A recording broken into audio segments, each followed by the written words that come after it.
Imagine if you could easily find solutions to make your region or city smarter, greener, better connected, more social, and closer to citizens. The Interreg Europe Policy Learning Platform can help you access knowledge about the latest policy trends, discover expert-validated good practices from all over Europe, find solutions in our peer review, get tailored support from our expert team. We can connect you with the right people and organizations. Together, we will find ways to solve your region's or city's challenges. Start your policy learning journey today.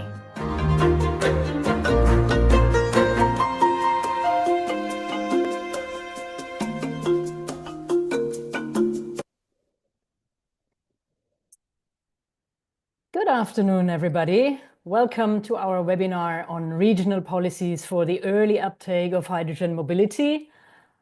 I'm Katharina Krell. I'm thematic expert for Greener Europe and More Connected Europe with the Interreg Europe Policy Learning Platform.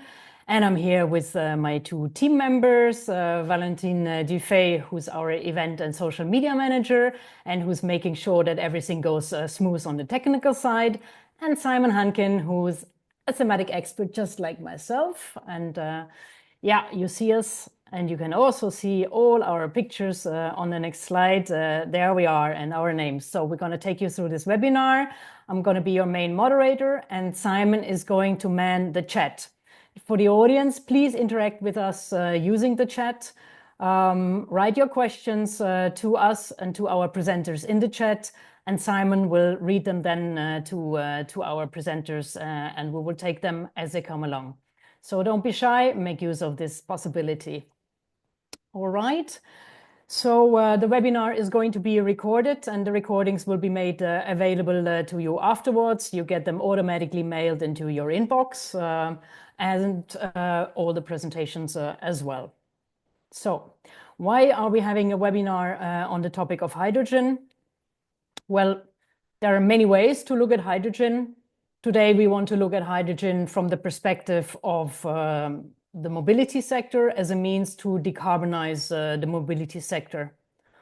And if we go to the next slide, we see that hydrogen can be produced in many different ways. It also occurs naturally in some parts in the soil.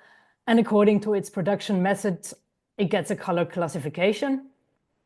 We are essentially interested in the green hydrogen, which is the one which is produced from renewable energy through electrolysis with an actual electrolyzer, because that's the option that gives us a carbon-free, zero-emission alternative fuel that can be used in vehicles, and thus it can help the green transition in the mobility sector, especially in cases where it's difficult to electrify a vehicle or a fleet. So another interesting feature of hydrogen is that it can be stored, and as such it represents an excellent means to store fluctuating renewable energy over time, and both in the short term but also in the medium and long term, which is perhaps even more interesting. However, hydrogen is a fairly new, let's say, energy carrier and a new technology. And the rollout of hydrogen in the mobility sector requires significant infrastructure investments, like any new energy carrier, and needs public support. So the Interreg Europe program is mainly focusing on public bodies at the regional and the local levels. And therefore, we will pay particular attention to the question what the regional level and the local level can do to support the early uptake of hydrogen mobility. And to this end, we put together an agenda where we have 4 excellent speakers. We will kick off with a keynote from Hydrogen Europe. Matteo Azzimonti is going to give us the European framework for hydrogen and what kind of support there is available for hydrogen mobility. And then we will look into 3 case studies which come from Interreg Europe projects, good practices. We'll start with good practice from the province of Drenthe in the Netherlands, presented by Sander Bijkerk on solar photovoltaic producing green hydrogen for use in heavy-duty vehicles. Then we move to Croatia, where a hydrogen bus is being introduced to public transport and to the public. And Vesna Kučan Polak is going to present this to us. She's coming from the Croatian Hydrocarbon Agency. And last but not least, we're moving to the Czech Republic, to the Moravian-Silesian Region. And Daniel Minarik is going to explain us all about the new low-cost hydrogen filling stations that are being deployed there. Very interesting, good practice as well. And then we take questions and discuss with our speakers at the end before wrapping up. So, but before diving further into matter, just to get to know our audience a little bit better, we would like to know, and we have 2 polls for you. First of all, are you a hydrogen expert? So you have multiple choices and you can tick them. So hydrogen is the main topic at your work, or hydrogen is is not my main focus, but I deal with it occasionally. Are you familiar with hydrogen production routes, with hydrogen use in mobility or in industry? Or maybe you're not yet familiar with hydrogen. And you can go on ticking the second poll, which will tell us if you're familiar with the policy learning platform services, and there it's a single choice. So, Valentin, if you think enough people have voted, let us see the outcome.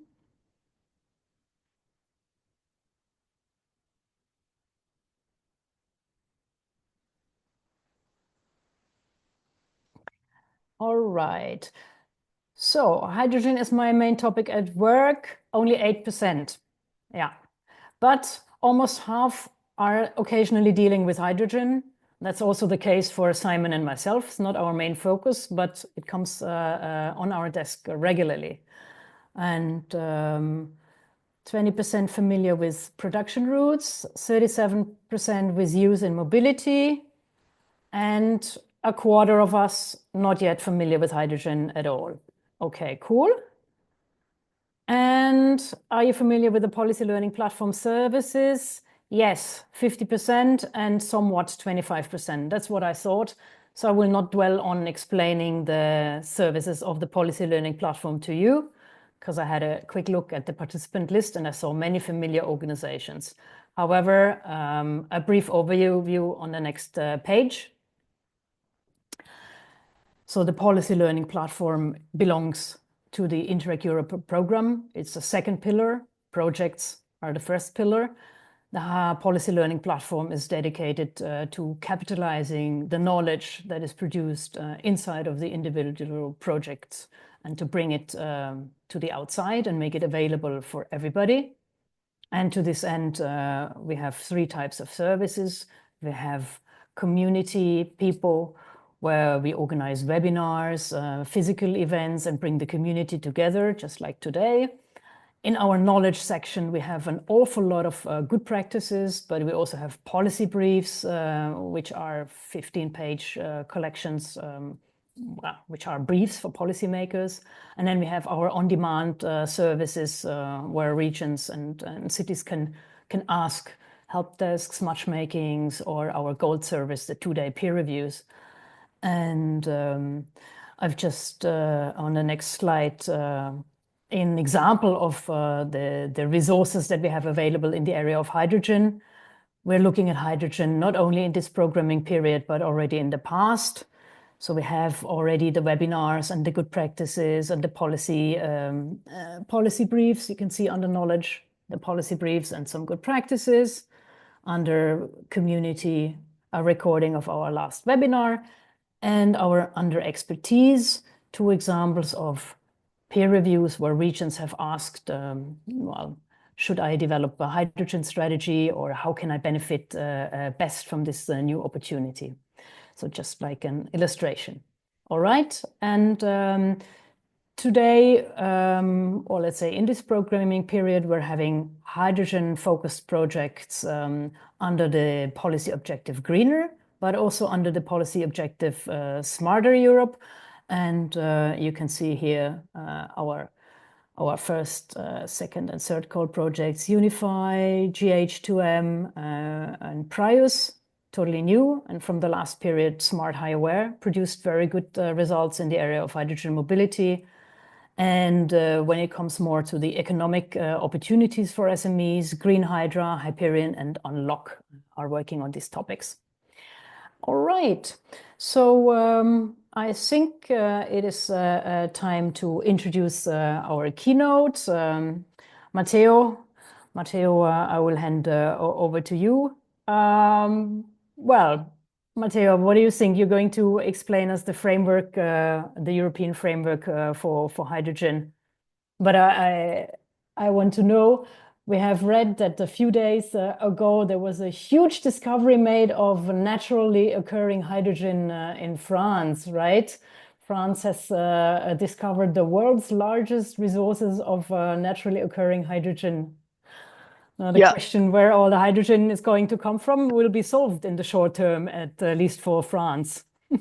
Yeah, thanks, Katharina, for the introduction, and good afternoon to all participants. Yes, I've heard that news. I think we gotta be a bit cautious in a way on that discovery, because of course the amount of hydrogen that could be stored there, because this is still under debate, could be well beyond today's total demand for hydrogen in Europe. I think numbers refer to 46 million tons, so nearly half of the world hydrogen demand. World hydrogen production. So it's really a lot, and would be, of course, a game changer, because when it comes to white hydrogen, that is called another way to refer to natural hydrogen, you solve both at the same time the emission issue, because you don't have to produce hydrogen from other sources, be them renewable electricity or natural gas, or any other color codes that you mentioned before, and also you do not have to use significant electricity resources that would otherwise be needed for green hydrogen. So that will really be a game changer, but also at the same time that will be more for the long term. So first, we need to really assess. Well, we need those who discovered that reservoir need to assess how much hydrogen is actually there, and then we need to figure out a bit how to extract that hydrogen. To my knowledge, there is no, I would say, like standardized method of extracting white hydrogen in large quantities. Still, I don't want to be too negative on this, but still, that would be like a major breakthrough when it comes to hydrogen demand, and of course, hydrogen uses in Europe in the next decade, which again I think raises the importance of midterm bridging solutions. That could be other hydrogen types. It could be blue hydrogen. It could be gray hydrogen, what we usually refer to as low carbon hydrogen. Great. Then let's go back to your keynote. I didn't want to make too big of an excursion, but I thought we should highlight this absolutely breakthrough news, which is good for the sector. Yeah. So I will maybe share my slides, and then we keep the discussion going. So you should now be able to see my slides. Please confirm. Yes. I see. Yeah. Okay. Very good. So I was referring to the need of finding viable solutions to wrap up the hydrogen demand and use in the short to medium term, before we actually get to large quantities of white hydrogen in the future. So as a matter of context, because I understand someone in the audience is not really familiar with hydrogen and the use of hydrogen in transport application.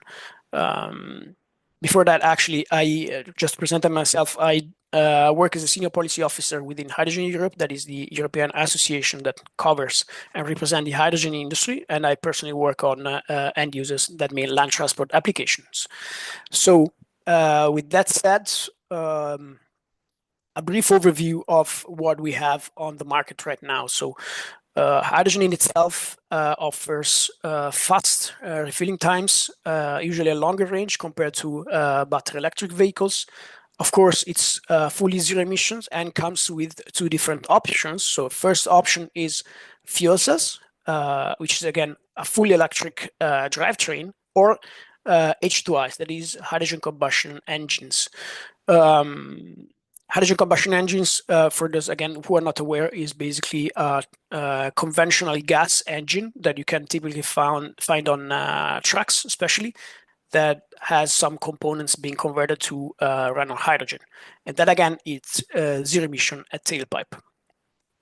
The question is why hydrogen is relevant for Europe and for the transport sector. First, because it's a complementary solution to battery electric vehicles. I think no one questions that battery electric vehicles will play the lion's share in the future when it comes to decarbonizing transport sector. But there are use cases, there are situations in which battery electric will not be able to deliver the same amount, the same level of performance, the same level of, let's call it outputs compared to conventional engines. And that it can be for different reasons. Can be for like grid saturation, can be for the topography of the local topography where vehicles operate. Could be a number of different issues, and I think that is very clear in the public transport sector, which is also very relevant for regions. So having hydrogen vehicles could be a way to relieve pressure from first electricity grids and also to help companies meet decarbonization targets without having to struggle to actually find a source of for electricity for their vehicles, which overall means, of course, that hydrogen contributes to a faster decarbonization of the transport sector. And here I pasted some pictures of vehicles that are on offer today. So you see a Solaris bus that is one of the was being voted the bus of the year last year. Technology is well proven. We have a lot of them, and of course, and actually, the bus sector is one of the sectors in which hydrogen technologies are ramping up the fastest. Then we have the Toyota Mirai. That is that specific one is working in Paris. Then we have trucks and large vans. So you see that over time, the offer is broadening quite significantly, and that covers again all use cases and all powertrains, because the middle truck in the bottom range is a hydrogen combustion truck. Now that we did this introduction, just a quick overview on the policy side of what's happening here in Brussels. On the left hand of this slide, I put together the main pieces of legislation that we are working on that are important for the development of hydrogen in the mobility sector. So some of you might be aware that there is a directive that is called the Clean Vehicles Directive that mandates the procurement over time of a growing share of clean vehicles. And of course, the basic idea is to help the local level transition from conventional vehicles into zero emission vehicles. And then that is a great lever for the local level to do so. And a great lever, of course, for the hydrogen mobility industry to get more vehicles in operation on the ground. Another one is the CO2 standards. We have two parallel instruments, that is light duty vehicles and heavy duty vehicles. I'm sure everyone knows about the debate on CO2 standards.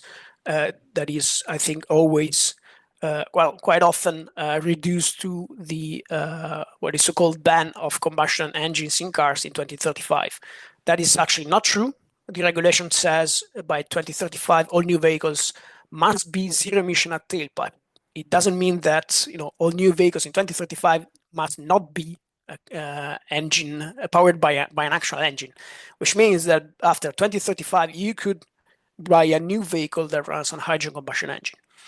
Of course, there are technicalities and details, but that is the main message I would like to pass on today. And of course, aside from that, fuel cell vehicles, battery electric vehicles will be favored. On the supply side, we have the so-called AFIR, the Alternative Fuels Infrastructure Regulation, that is basically the flagship charging law for the European Union to support the deployment of refueling and recharging infrastructure for mostly for hydrogen and battery electric vehicles, but not just vehicles, so not just road transport, it's across all transport modes from here up to 2030 and beyond. And that is one of our priority topics because, of course, if you don't have a refueling infrastructure in place, you cannot operate any vehicle. Then we have currently all those files are in force, meaning they are all EU laws. And whereas the Weights and Dimensions Directive that is currently under discussion, meaning that is being discussed by member states as we speak, that directive, again, is very technical, but the idea there is to allow zero-emission vehicles, so in this case, mostly trucks and buses, to compensate the loss of payload given by zero-emission powertrains, because typically hydrogen tanks or batteries takes space and weight on the truck, to compensate that with extra length and extra payload. So it's really a kind of a balancing act to find the right way, the right incentive to promote hydrogen vehicles and zero-emission vehicles in general. Matteo, excuse Yes. me, but you need to speed up a little bit. Okay, yeah, sorry. So in next year, we're gonna have another 3 flagship proposals: corporate fleets, sustainable transport investment plan, and the revision, of course, of CO2 standards. I'll put an overview here of the main funding opportunities for from the European level. Here that you can find on our Clean Hydrogen Monitor, and of course happy to discuss that in detail offline. I would also like to flag this very good overview made by UITP that is dedicated specifically for public transport operators. You can find again on the link on their website. And then just to conclude here, I would like to provide an overview of what is happening, because of course, most of the times when we deal with the local level, actors do not know what's happening in their respective regions. And there I can say that we have more than 200 hydrogen stations that have been funded by the European level and that are coming soon in operation. This is the representation and the estimations of the AFIR targets. So to keep it very short, in every blue dot there, that is a city, you will have to have a 1 ton per day supply of hydrogen by 2030. Again, happy to discuss there more into detail, but that is the main message I would like to pass today. So how can regions, how can the local level help? One of the most important tools that you have is to first to review the, I would say, the local permitting rules. Because one of the struggles we see in deploying stations is that the permitting times and the permitting rules are simply too long. We cannot afford to take that much time to basically decide where to put a station, because otherwise we're not be able to meet with the 2030 target. I would also suggest you to think about updated and modern funding opportunities.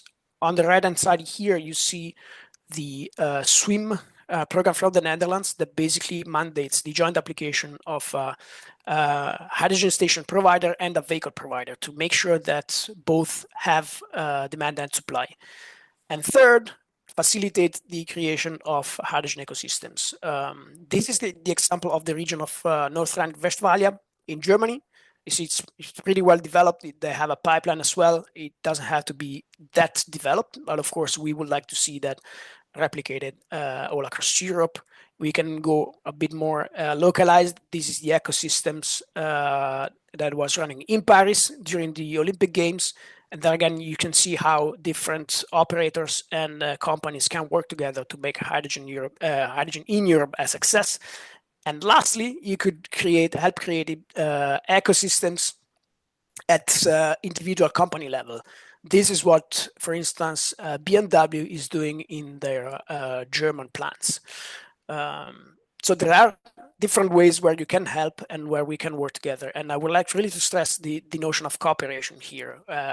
Ecosystems are a way for the industry, but also for the local authorities to work together and to make hydrogen a success. With that, I'm over. I'll pass it on back to Katharina. Thanks a lot.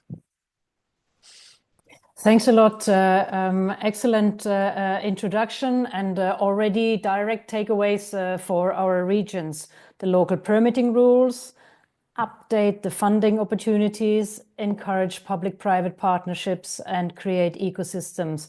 But can you elaborate, what does it mean, create ecosystems? How can regions support the creation of ecosystems if that is at a company level?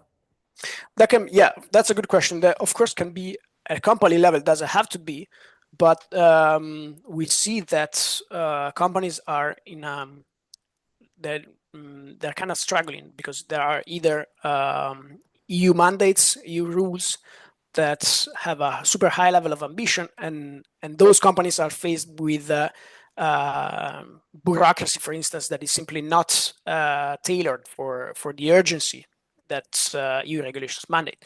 So by creating ecosystems, we also aim to put in place a strict dialogue between industry side and the authority side, so the local level side, the administration.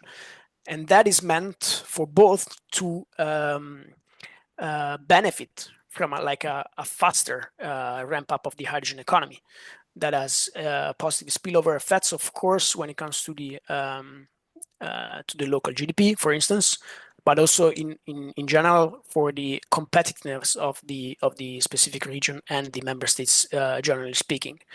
This is something we at Hydrogen Europe are facilitating, and we already see the benefits of it. So it's good also from a authority perspective, from a region, from a member states to kind of show off what their respective companies on their territory are doing together. Yeah, and I know that amongst our audience, there are many regions that actually try to create the framework conditions so that their SMEs are benefiting.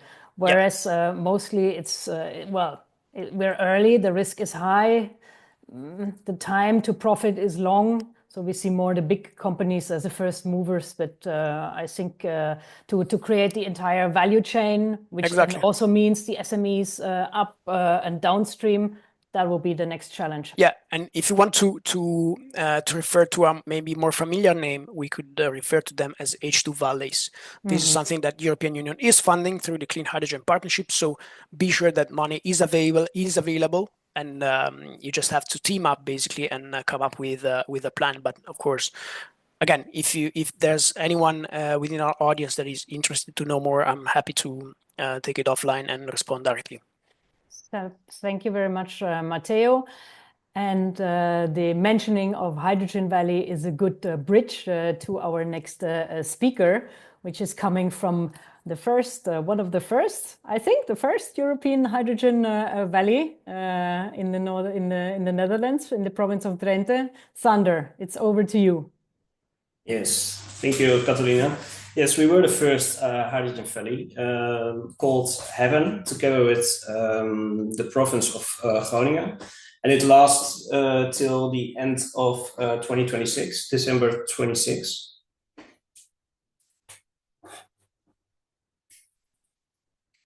Okay, I'm going to share my screen.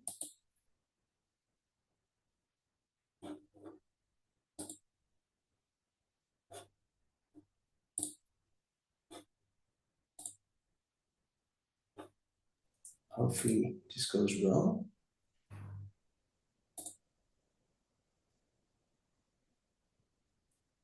Can you confirm you see my screen? Yes, we see it, but I don't see it yet in full screen. So you don't see that? I don't see the full screen. Okay, here we go again. One moment. You see, even if your hydrogen valley is called Heaven, not all the magical forces are with you when it comes to Zoom. Wait a minute, I'm going to try it again.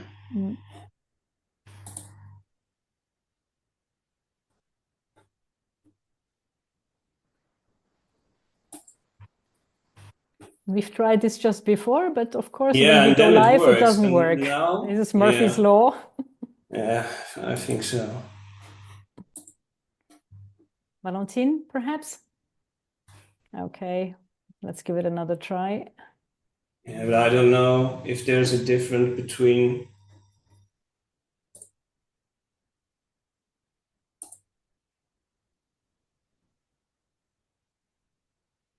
Okay, and now you go Vergaveinstelling and you do the same as before. Yeah, now it's good. Okay, that's the trick. Thank you, Katharina. Okay, I'm going to talk about the H2 Hollandia H2 Drive project. This project is located in our province, Drenthe. It's in the north of the Netherlands. And yeah, what they do is quite unique. This is the solar park, the H2 solar park in Nieuw-Buinen, as said before, located in the province of Drenthe. When this 150 megawatt peak solar park was planned, net congest wasn't the big problem it is today in the Netherlands. Because of that net congestion, the solar park couldn't get connected to the grid. So what they did, the energy from the solar park will be used to produce green hydrogen, 300 tons a year, with the use of a 5 megawatt electrolyzer. This green hydrogen will be used in heavy-duty hydrogen trucks, which will transport the potato starch from the nearby potato factory, and as you also can see on the picture, the tractor, also in the heavy-duty fleet of Avitec. And besides, on the former gas extraction location from NAM is a part of Shell, a hydrogen refueling station will be built. So this location will be transformed from fossil, natural gas, to renewable energy, hydrogen. Who are the parties involved? There are 3 founders, Avitec, Nova, and Wollerich. Avitec's infrastructure company and also the owner of the H2 Hollandia solar park. Nova is the developer. Wollerich is the investor. Vredeveld is the transport company which transports the potato starch for AVB. AVB is the potato starch factory. Resato, also located in our province, is the builder of the hydrogen refueling station. And the municipalities Aanhunse and Borge-Odoorn are also involved. Subsidies were received from national government and the province, and the Rabobank provided a loan. Time schedule. As you can see on the planning, the first truck will start driving in Q4 2027, and this scheme is still actual. And if the hydrogen production starts earlier, it will be sold in tube trailers to local demanders or by pipeline to the chemical industry GTEC in Emmen. Yeah, some financial details. As province, we support this project in different ways. One of them is financially, not only on local level because our financial resources are limited, but we are also on a national and a European level. On the National Service for Entrepreneurs, RVO, together with Groen Vermogen NL, it's an innovation engine for the green hydrogen economy, has provided a subsidy of 6.6 million euros. And the province of Drenthe, yeah, as told before, we want to be a front runner as the first hydrogen valley. Therefore, we provided a subsidy of 1 million euros. And this project is also going to participate in the H2 Ignite Interreg project. So therefore, a subsidy will be available to lease or buy the hydrogen truck. But this subsidy is yet to be determined.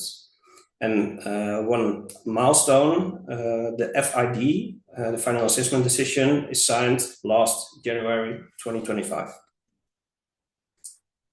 And something about the impact. As the province, we support this project in different ways. I work for the province as project leader hydrogen. It's my job to bring these projects further. For example, provide support with permitting procedures, help with finding new subsidy opportunities, and promote this case in other projects, what I'm doing now. We organized a meeting with deputies from the province together with the aldermen of the municipalities to speed up the permitting process. A unique thing, in my opinion, what we did, we presented this project at COP29 last year in Baku. We were here at the invitation of H2 Ignite partner String and took part in their panel discussion about how to implement green hydrogen in heavy-duty transport. Also, Province of Drenthe organized a masterclass hydrogen at our provincial government building for anyone involved or interested in green hydrogen. And in October, we visited with the GH2M partners this project in New Baarne, where we had the presentation and tour and the opportunity to ask questions to learn from each other. The ambition, I saw the MAN truck on in the previous presentation. In Q4 27, we will start to drive with the first hydrogen truck on local green hydrogen. Those trucks are driving 24/7. This transport actually never stops, so it's a great opportunity to share knowledge. And the final ambition is to have 10 hydrogen trucks running on the local produced hydrogen. As told before, the surplus of hydrogen will be sold to other local initiatives by tube traders and to the chemical industry using the pipeline for the former gas extraction sites, which has a direct connection by pipe to the chemical park Gtec. This is, of course, because the market is still developing. Also, some recommendations.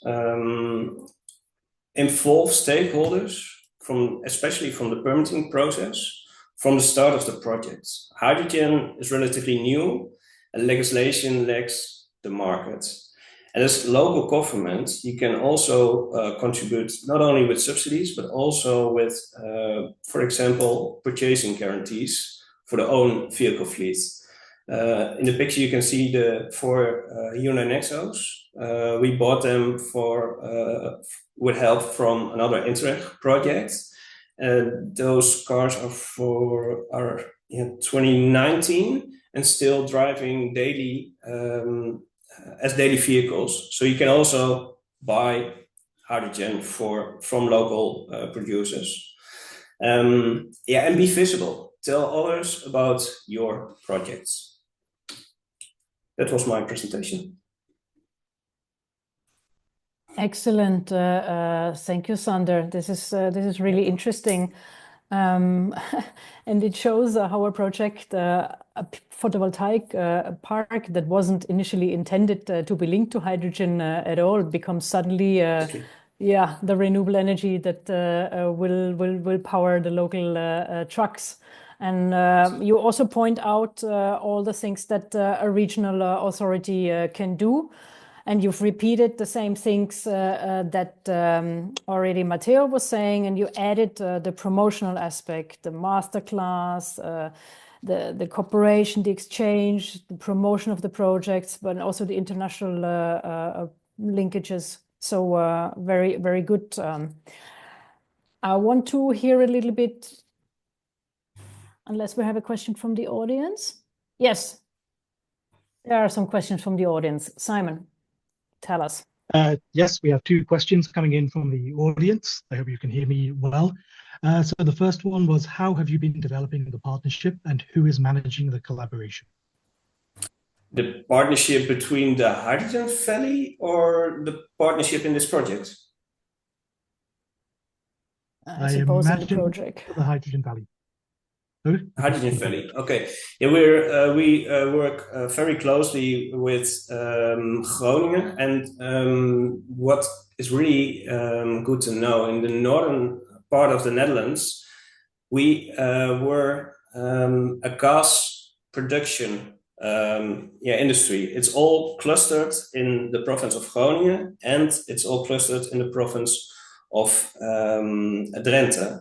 And we had some problems with earthquakes in the northern Netherlands, especially in Groningen. So the government decided to stop with the gas extraction, and we as provinces wanted to keep all the labor, all the specialized workers in our region, because if they go to the western part of the Netherlands, Rotterdam, Amsterdam, for example, and they won't come back anymore.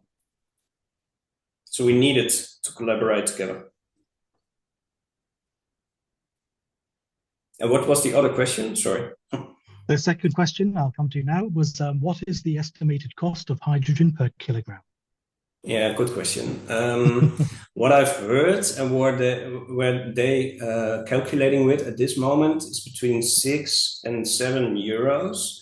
But that's mainly because they don't have a grid connection. Because if you have a grid connection and you use electricity, you have to pay the grid operators a fee. So by not using the grid, they can produce it cheaper. Yeah, interesting. That's then also maybe an option for locations that are not attractive as a photovoltaic park because too far from any injection point. Yeah. Anyway, I think maybe the project wasn't intended in that way, but now it turned out to be a really, really interesting pilot, and congratulations on that. And I think your region really has the ambition to become a big player in hydrogen. And what other policy framework have you given yourself to facilitate that?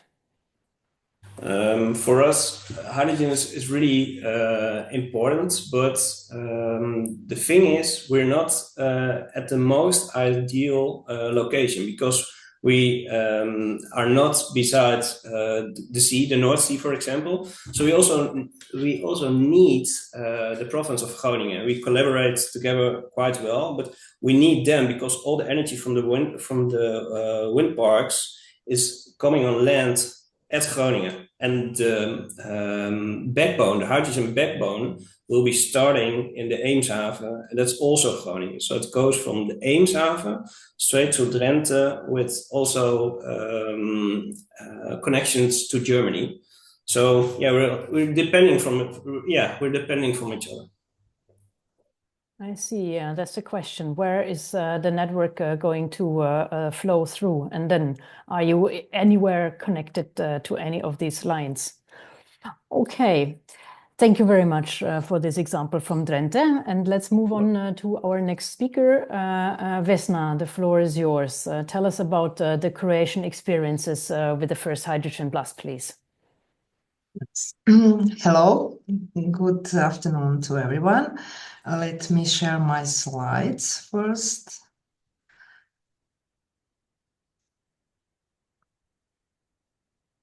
Okay. Do you see my slides?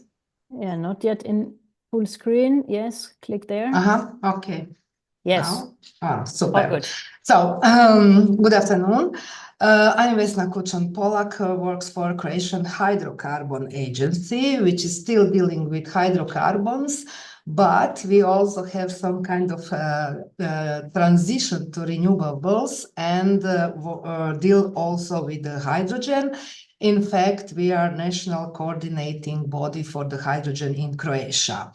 I'm today here to tell you something about Croatia piloting hydrogen-powered bus in public city transport. And we manage the side activity for Drive 2 project in a form of roadshow across the Croatia. Just a brief overview, what is the Drive? The JIVE is a joint initiative for the hydrogen vehicles across the Europe, started in 2017. And this is the JIVE 2 project, and the overall objective of this JIVE initiative are to advance the commercialization of the fuel cell buses to the large-scale deployment of vehicles and infrastructure. So general objectives of the JIVE and JIVE 2 project are to decrease the price of the standard fuel cell buses, foster joint procurement processes, deploy largest hydrogen refueling station in Europe, and share data and best practices. Our roadshow, our JIVE 2 roadshow in Croatia was organized from November 2022 to January 2023. Not only Croatia is part of this first roadshow, it is also includes Slovenia, Czech Republic, Slovakia, and Hungary. And the hydrogen bus traveling a total distance of 1,641 kilometers.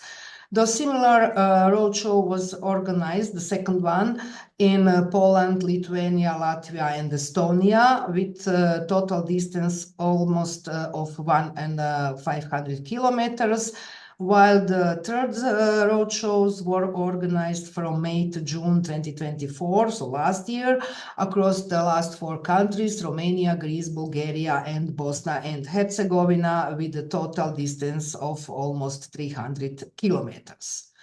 As I said, the first roadshow is the practical showcase the hydrogen technologies and allow cities to experience and test it. It was very interesting for all of us because you very often listen or read about the new technologies, but this is the first time that we have opportunity to really test it. So this first row showed in the numbers looks like this showed in the slide. So 9 cities tested the fuel cell buses across 5 countries. Hydrogen consumed is approximately 125 kilo, resulting in average consumption of 7.6 kilo per 100 kilometers, which is lowest below it is stated in leaflets. The bus range was at least 400 kilometers, and we have in this first roadshow 13 events, national workshops, students events, professional events, and media events attended by over 900 participants. So in total, over 220 media articles, a TV and radio program discusses the roadshow and the bus's performance, resulting in a reach for over 2.5 million people in all these countries. The structure of our first roadshow was, as is stated in this slide, so overall coordination was done by Hydrogen Europe and Latvian National Hydrogen Association with the support of national coordinators. Coordinators for Croatia was Hydrogen Association and my Croatian Hydrocarbon Agency. Fuel cell buses was provided by Cayetano, mobile refueling station by Messer, and there was also Toyota Mirai on disposal to test it. Each city stop lasted approximately 1 week, including transportation and installation or the installation of the hydrogen refueling station, and national workshop held in each country during the roadshow to present the results of the test trials, discuss the key issues, and share experience. So, as I already said, wide range of stakeholders, including government representative, operators, local authorities, industry, students, members of the academia and media was involved in the roadshow. Just a little explanation regarding the mobile refueling station.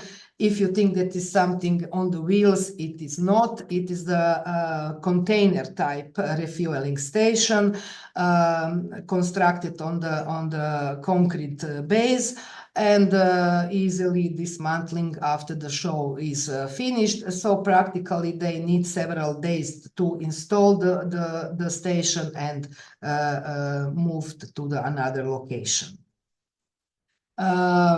As I already said, you can see the main actors in Croatia, Croatian Hydrocarbon Agency and Association of Hydrogen. The main operator was city of Zagreb, I mean their ZET or Zagreb Electric Tram Company. They are already preparing some strategy for renewal of their bus fleet, and this was really great opportunity to test it, the new technologies. So the hydrogen bus was tested in Zagreb for the first time in urban and suburban Zagreb area in extreme operating conditions. It was during the winter, below 0 degree of Celsius on hilly terrains, and the bus showing excellent results in terms of efficiency. So what is also good to mention, unfortunately, there was not opportunity to test bus with passengers because of some permits, but this doesn't mean that bus was empty. No, there was people from the Z in it. The Croatian National Workshop held in Technical Museum Nikola Tesla in Zagreb on the 1st of December 2022.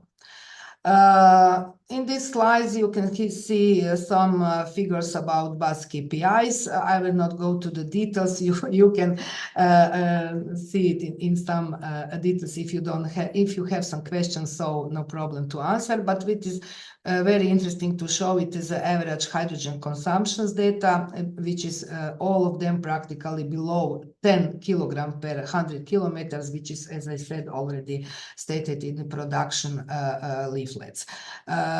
So there is also some results of media, because this is one of our KPIs for this roadshow. As I said, we reach really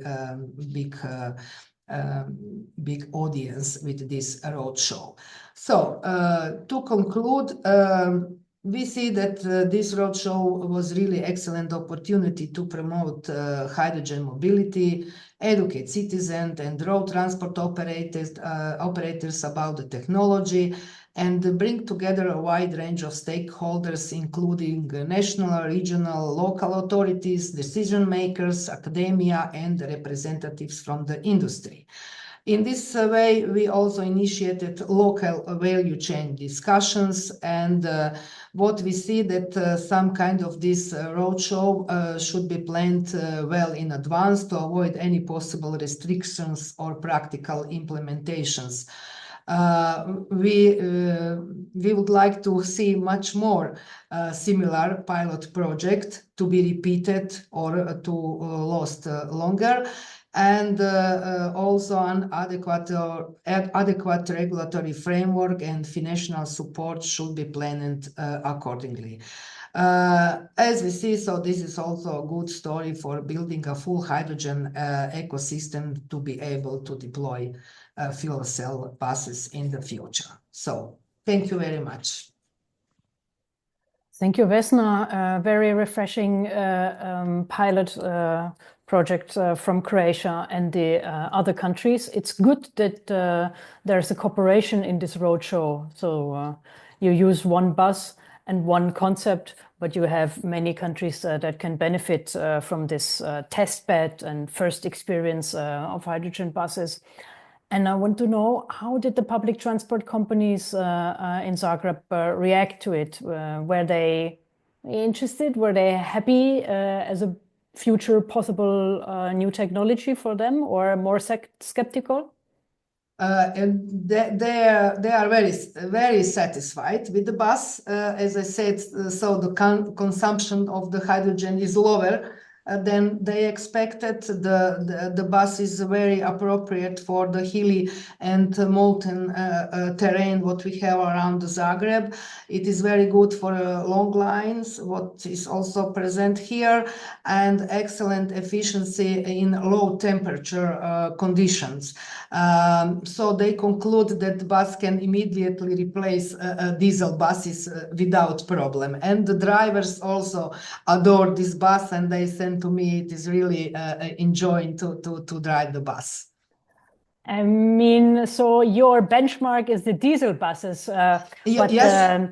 The parameters that you mentioned are typically the parameters where one tests electric buses. So the hilly terrain, the difficult temperature, the long range. Yeah. Did you compare only diesel to hydrogen, or did you also compare electric buses to hydrogen buses? They also, as I know, compare electric buses. I don't have these results, but what I heard from them, they prefer the hydrogen buses. Yes. Well, hydrogen is a very dense energy vector, so I can imagine it powers heavy vehicles easily. So yeah, good driving experiences there. Is there a hydrogen, is there a strategy to introduce hydrogen buses yet, or was this just a first contact? Do you have anything concrete in the planning for Zagreb or for Croatia as a whole? As I know, at the moment, the Zagreb, especially after that roadshow, they start to prepare the decarbonization strategy and the fleet renewal, and the hydrogen, as I know, will be one of the solutions, together with the electric buses. Okay, so the demonstration, the real experience triggered then the strategic... Absolutely. And also I can add that in Croatia we also have some funds which will be released this year for the hydrogen infrastructure. So we expect the production by the end of 2026. I mean production of green hydrogen, and also we expect that some hydrogen refueling station will be ready for that time in Croatia based on funds what our ministry already prepared. Okay, very exciting to hear the news from Croatia. Vesna, thanks a lot. And we come to our last presenter, Daniel. And so you pitch your presentation as low-cost refueling station. So of course we're very curious because we know that cost is a very big inhibitor. So what makes your refueling stations great? Tell us. Yeah, thanks. I tried to start my video. So I'm Daniel Minarik. Today I want to representing our project UNIFHY. So try to say hi to my colleague who is already connect to this meeting, and also I'm representing our Moravian-Silesian region, what is a part of Czech Republic directly on the borders with Poland, and also Slovak Republic with the central city or metropole city of Ostrava. What I can also speak about this city in my presentation. What I want to open today is let's say some strategic question, how we feel that we solve the chicken egg problem in our region by some good practice. What's look like from our point of view like a good practice, because as the region we start with activities around hydrogen, let's say in the 2020 year, and we try to building up the the solution and hydrogen valley practically from the zero. From your wider overview of our region, you can imagine our region as the strongly and heavy oriented to the heavy industry, oriented to the chemical, and also what is the main tricky things from the point of decarbonization. We are oriented to the metallurgy and production of first or steel as the first component for around the industry. So there is a main motivation and also reason why, as the post-coal region, also the Moravian-Silesian region start thinking and dreaming about the hydrogen in practical life. As I said, in 2020, 2021, starting all activities around with strong cooperation and support with our local government. And during a discussion, the good idea was shown, let's say, discussion with people and adopters about the hydrogen mobility, like in many regions and also cities, same like Vesna said. So we are facing, let's say, two questions or question how we kickstart fast the hydrogen mobility in our region. The answer came from the, let's say, two basic companies from our portfolio of partners of our hydrogen valleys. One company was, let's say, a public transport provider, not just for the city, but also from the companies oriented to the regional transport or intercity transport. And the second, companies who wants to apply to practical life the hydrogen technology or filling station practically, was the company Vítkovice. Today, I want to say more about this application, about this good practice, what we call, let's say, as a low-cost solution, low-cost refueling station. This concept, this project is not just a technical project for us. It's like some big bang point, because thanks this project and realization, we can to show the wider publics the possibilities about the hydrogen technologies in the mobility, and all these kinds of experience was implemented to our regional hydrogen strategy, what was practically adopted in 2024 as the first regional hydrogen strategy in Czech Republic. So once again, the owner or investor of this low-cost solution is Vítkovice company. It's a traditional producer, for your information, of pressure bottles. What is a logical link how they perceive, let's say, hydrogen technologies as the producer of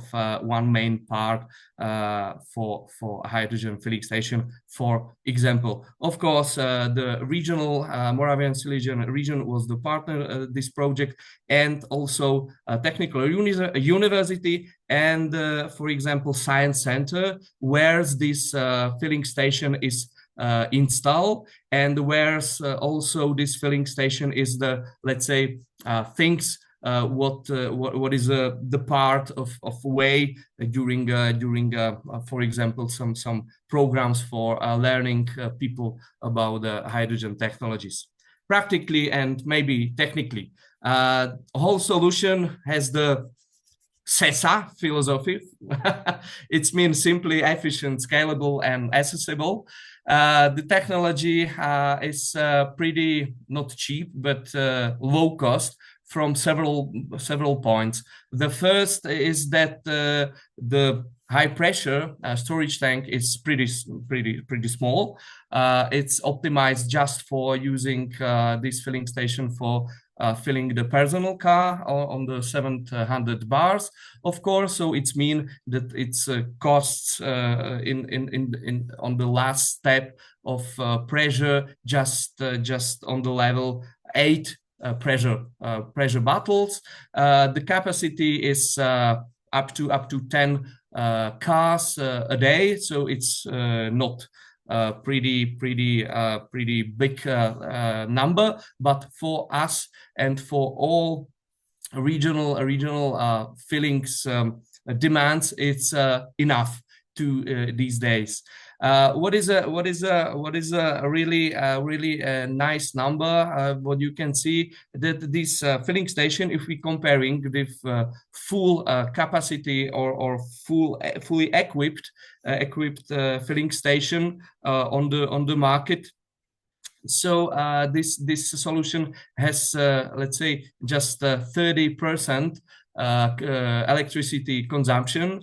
The reason is logical, because this filling station is without the active hydrogen cooling, and it means, of course, that the time of filling the cars is a little bit bigger. We are talking about 20 minutes per our car, but for regional activities and demonstration is completely enough.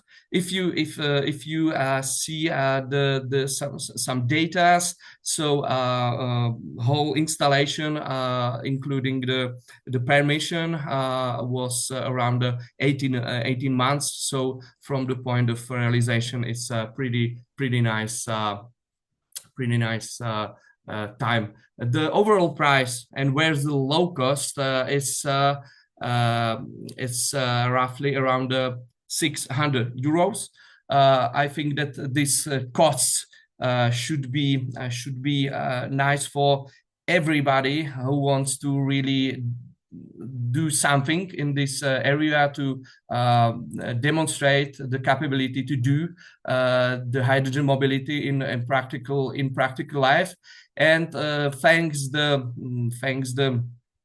lower not just budget but also technical equipment, we can say that also the OPEX costs are on the level of around 50% of fully equipped filling station. What we can also say that this filling station was the first public hydrogen station in the Czech Republic.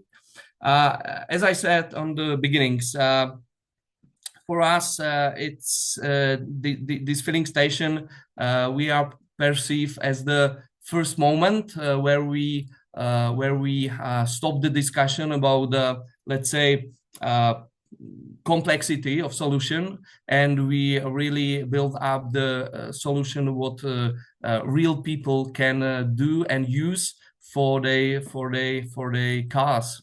Yeah.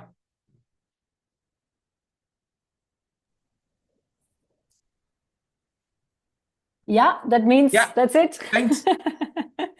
Thank you, Daniel. Yes, very nice example. Of course, it's always easier to start with a fueling station for passenger cars, and with passenger cars, even though this is maybe not where hydrogen is most needed as an alternative fuel, but it's always the easiest to introduce, and you have to get the ball rolling somewhere. So you have already said that the Moravian-Silesian region does have a hydrogen strategy. So what's the use? You said it's a heavy industrialized region. What is the use strategy for hydrogen in the region, once it's rolled out? Yeah, the strategy targeting to solving the problems of our heavy industry. It's true, but not in the first 5 years. as I said, the region decided that wants to implement hydrogen firstly to the regional transport, as in it's same like in any other region. The region government is responsible for regional transport and this kind of services. So this is a reason why it's that we just make a decision between the using battery electro mobility or hydrogen, for the reason that we are expecting the huge amounts of hydrogen for our heavy industry. So that was also reason why the region wants to mostly switch to the hydrogen, because we are waiting for this opportunity, how to integrate the industry and the mobility in any our regions. For example, around the Prague, they have no strong orientation to the hydrogen.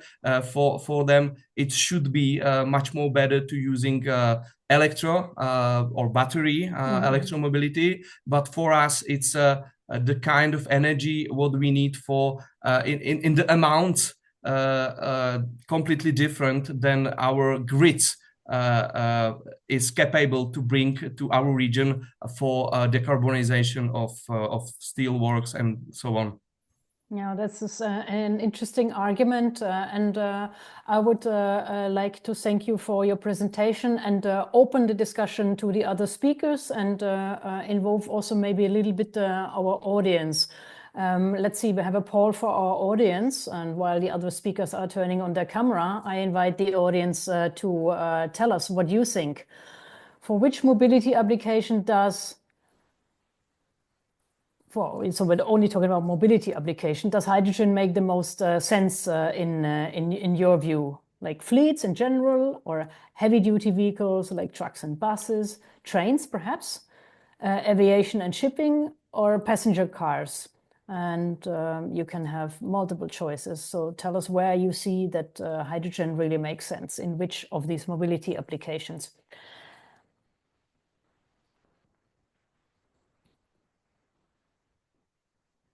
And then our speakers, please turn on your cameras so that we can have a little roundtable discussion. And you can also comment. What do you think?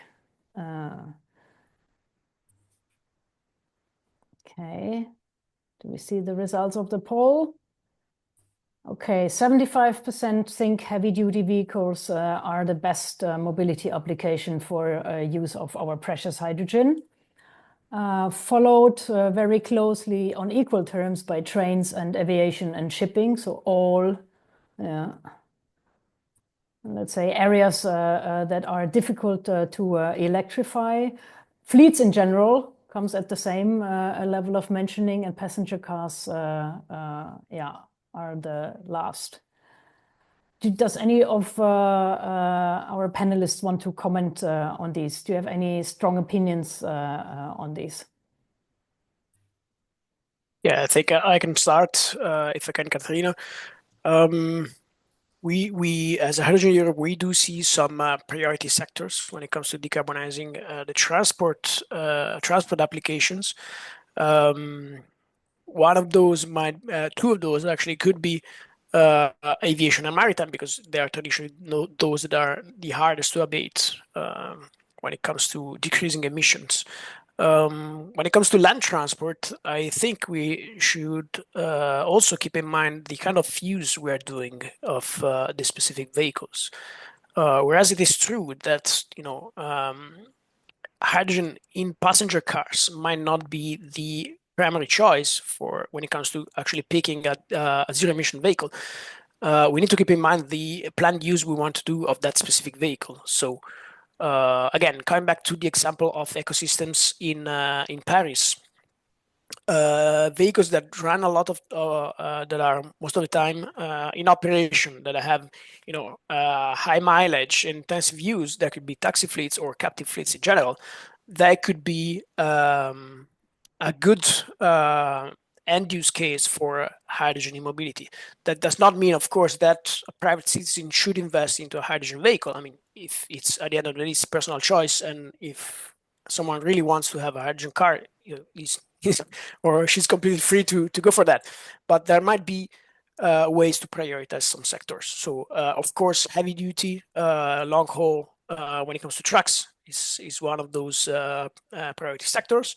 Buses, as we clearly saw in the previous presentations, is another sector. Taxis could be one again, and maritime and shipping. But and with that, again, I also reminded the notion of complementarity. It's not because we defend the hydrogen sector that we want to say hydrogen against batteries. It's hydrogen and batteries. And when we have cases in which batteries might not be able to do the job, again, coming back to the case of buses, where a battery electric bus cannot fully replace the operation of a single conventional engine bus, their hydrogen could be the way to go, and the other way around being the same. So it's really about picking the best solution for your specific need. Yes, thank you, Matteo. Anybody else on this? Yeah, I want to react, if I may. Sure. Also an important sector, at least in the Netherlands, and that has to do with legislation, is the heavy-duty non-road vehicles. So cranes, tractors, those sector is also really important because by law it's determined that new roads, new pavement needs to be zero emission. And if you need to build a road, a new road, where you don't have any connection to the electricity grid, it can't be done always with electric vehicles. So then hydrogen is a great alternative. Simon, I think there are some comments from the chat that fit with this. Yes, so we have a comment firstly from Pekka, who's saying that we should consider also the off-road sector. And then we have a question from Ben, who is asking, are there any compelling use cases for hydrogen trains beyond where line electrification isn't viable, or as a stopgap solution until electrification?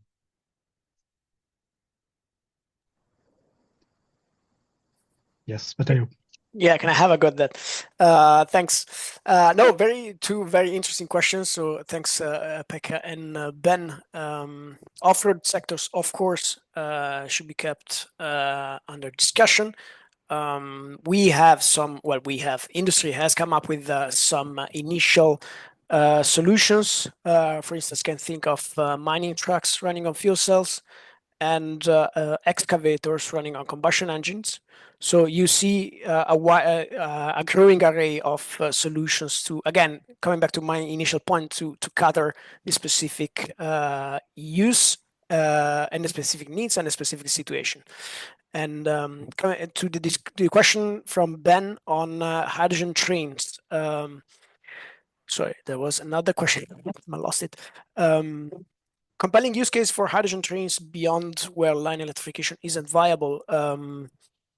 Again, it comes really to the same point. There are cases, for instance, there's a hydrogen railway line being deployed in Italy, where in that specific case, if I remember correctly, basically the size of the tunnels is not big enough to allow the use of battery trains and related infrastructure.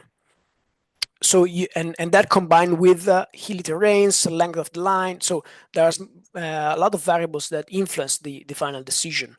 So you could have hydrogen trains, theoretically speaking. Again, that could be branch lines. That could be even industrial branch lines that are not electrified, for which does not make sense to add a catenary on. I remember Nestle was planning to have a fuel cell generator for a locomotive connected the branch line, their industry site somewhere in France to the main line. So there's, to be honest, again, the use of hydrogen in the railway sector is going to be very limited. But there are some very specific cases where you could use that. I believe there's a hydrogen train in Brandenburg in Germany, in the Barnim-Uckermark district. And maybe we can find some information and follow up with the person who asked the question in form of a help desk after this webinar. Matteo, maybe we can pool our information. Okay, great. Then I would like to ask our panel, and it's good that it's so nicely mixed. Which European regions do you think should have a hydrogen strategy? And I'm asking for a hydrogen strategy. And then the other question is, should it be a hydrogen strategy, or should the hydrogen topic be included inside of the mobility strategy? And then think about what profile of the region needs a hydrogen strategy as a standalone, or where hydrogen can be tackled in the form of mobility. And I'm curious to hear your goals at that. And I think, Daniel, probably you have already explained a little bit to us. So maybe you want to start? Yeah. Why not? What is the position, let's say, of our hydrogen strategy in a whole ecosystem of policy paper? The hydrogen strategy in our region set, let's say, the amount of hydrogen what we need, and what is the acceptance from the industry, and also from the point of view of our cities and region. What is the main lack of this hydrogen strategy? That we are waiting for decarbonization strategy of our region. Why? Because we know so many information relate to hydrogen, to using hydrogen and the technologies around it. But we are, for example, waiting for a decision of our local government how big role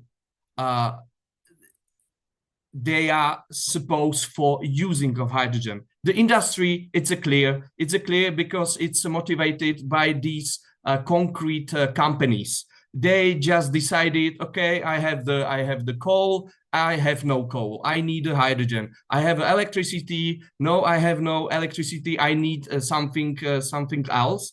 So it's clear, it's let's say based on the binary logic, but on the level of whole systems from the regional point of view, and also respecting the national position, it's a little bit tricky. So if we want to incorporate or make our hydrogen strategy wider, is this part how to define the amount of energy what should be also agreed on the political level as the good way how to do that. These things are not complete also, or unfortunately also on the national level.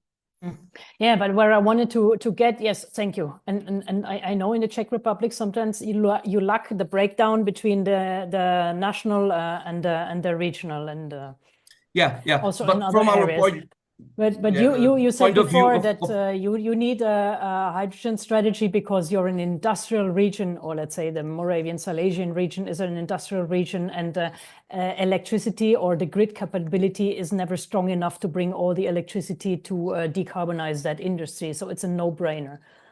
Exactly, but it's not just about the bringing the energy. It's also about the bringing new things, because the theme how to move forward the risk or a new let's say points for research. It's pretty interesting from this point. And personally, know and perceive the hydrogen also on this level. I have no information about so many compounds or concepts or energy concept like hydrogen, what we can to bring as the any other option. Thank you. Let's hear a little bit from the other. We haven't heard from Sander and Vesna. Maybe I can add something if you, yeah. Okay, so I think that the hydrogen strategy should be the first as an overview, you know, and the framework for the at the national level, let's say. But I liked very much that you mentioned mobility strategy regarding the hydrogen. Why?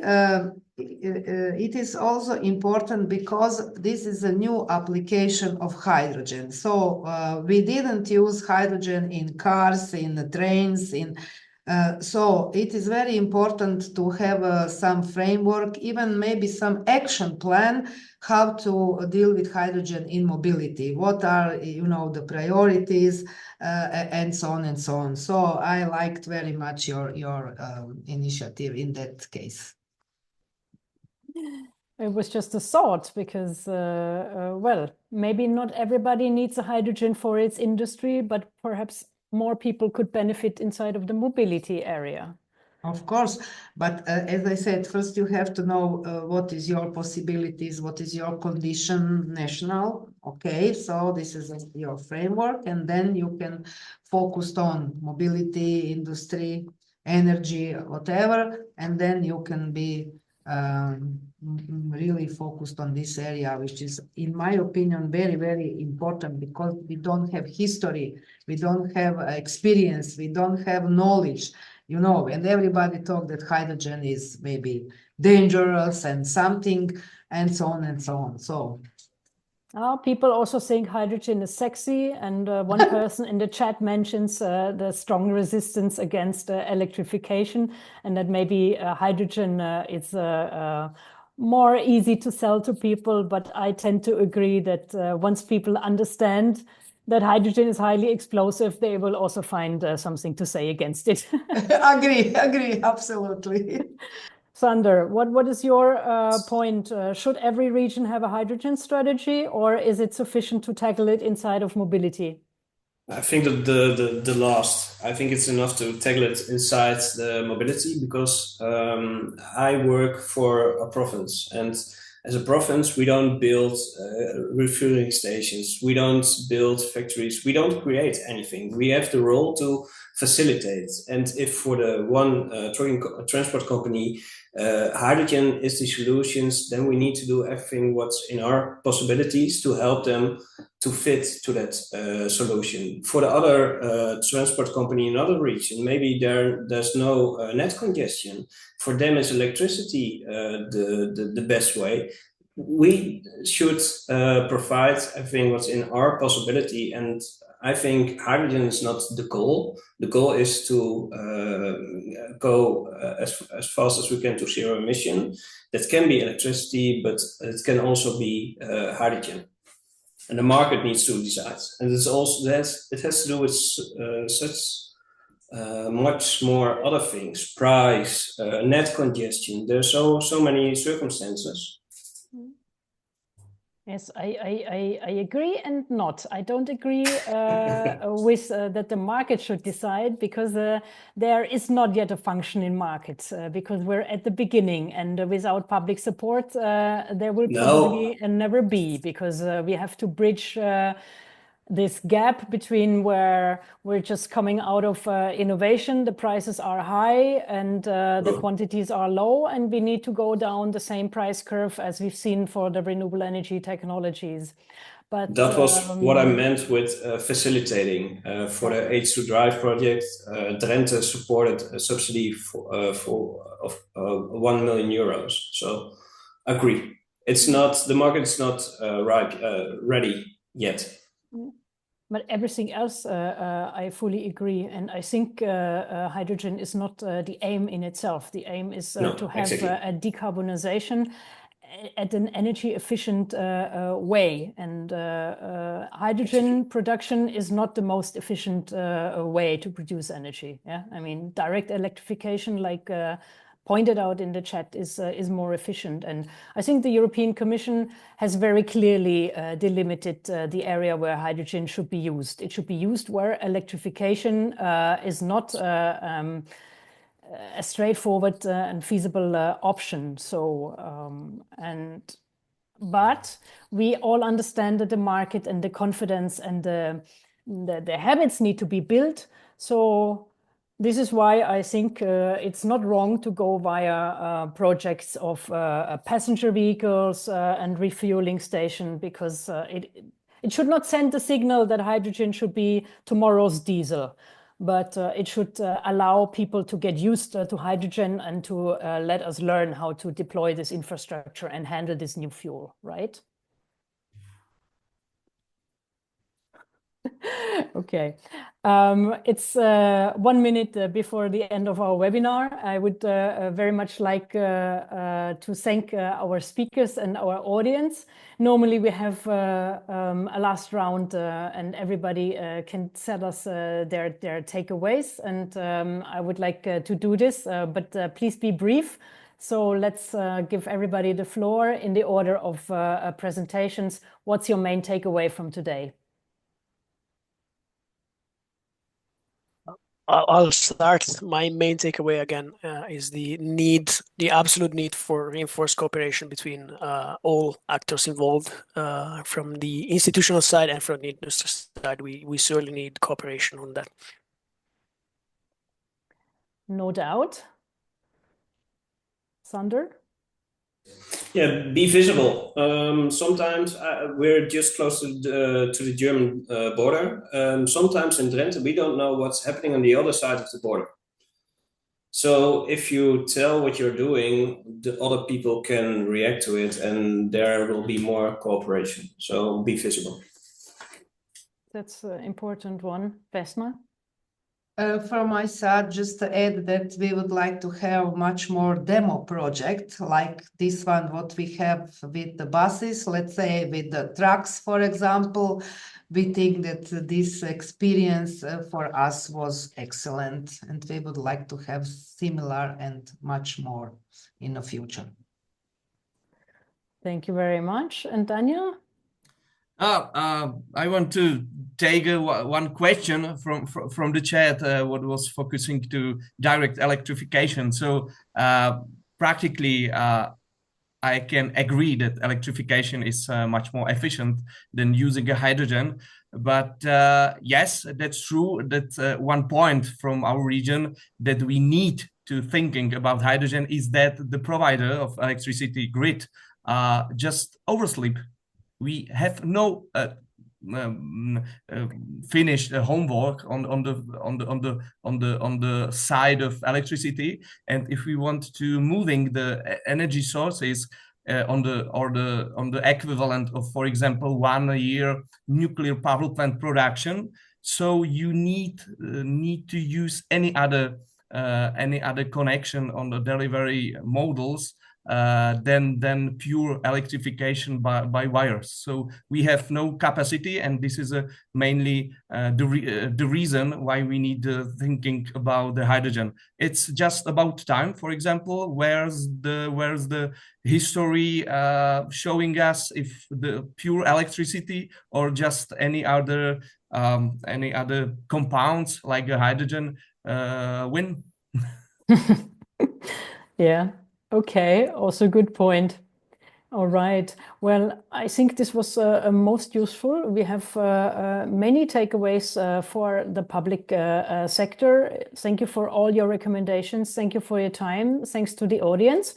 I would like to draw your attention to an upcoming event that might be of a big interest to us. That is also in line with the spirit of today's workshop. We are talking about decarbonization of mobility. In our next workshop, we will talk about e-mobility. Simon, would you like to say a few words?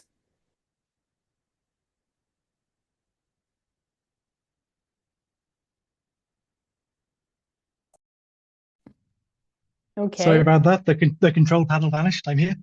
So 2 weeks from today, we'll have an e-workshop taking place in the morning where we'll be looking at expanding e-mobility at the regional level. So here we'll have 3 sessions looking at the planning and policy for infrastructure, the selection and procurement of e-vehicles, and then a working session where, of course, we'll be looking to draw some conclusions for inclusion in a future policy brief. The link for this has been shared in the chat, so if you're not yet registered, please do join us. Thank you.